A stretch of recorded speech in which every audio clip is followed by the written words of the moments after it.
یقین کی ایک ڈور ٹوٹتی ہے تو وہ تمہیں دوسری ڈور سے فوراً جوڑ دیتا ہے۔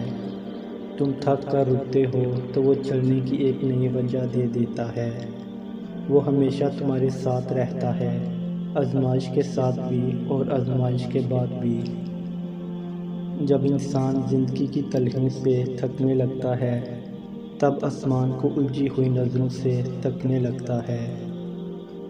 سلجھ جائے اگر تو ہم کبھی خدا تک نہ پہنچ پائے، تبھی کن کی ڈور کو نصیب کی ڈور سے الجھایا جاتا ہے۔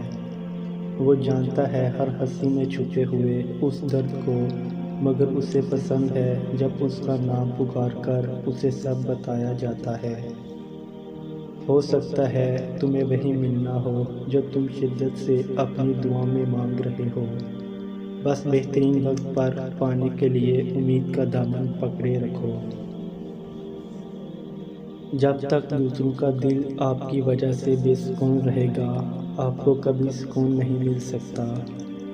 انسان امیدوں سے باندھا ایک ضدی پرندہ ہے جو غائب بھی امیدوں سے ہے اور زندہ بھی امیدوں پر ہے، اور جب وہ رب کن فرما دیتا ہے تو ناممکن بھی ممکن ہو جاتا ہے۔ سجدہ کر لیا ہے تو کیوں خدا سے ضد لگائے بیٹھے ہو؟ طریقہ بندگی ہے سر سے پہلے دل کو جھکایا جاتا ہے۔ کیوں ہوتے ہو پریشان انجام کے خوف سے تم؟ ان کے پیچھے نہیں بھاگتے جن کا معاملہ خدا کو تھمایا جاتا ہے۔ کچھ راستوں کی حقیقت اللہ ہمیں اس لیے دکھاتا ہے تاکہ ہم نقصان سے پہلے واپس مڑ سکیں۔ اللہ کو پا لینے والا پھر کبھی نہیں کچھ ہوتا۔ محبت کا سجدہ تو کرو، پھر دیکھو کیا کچھ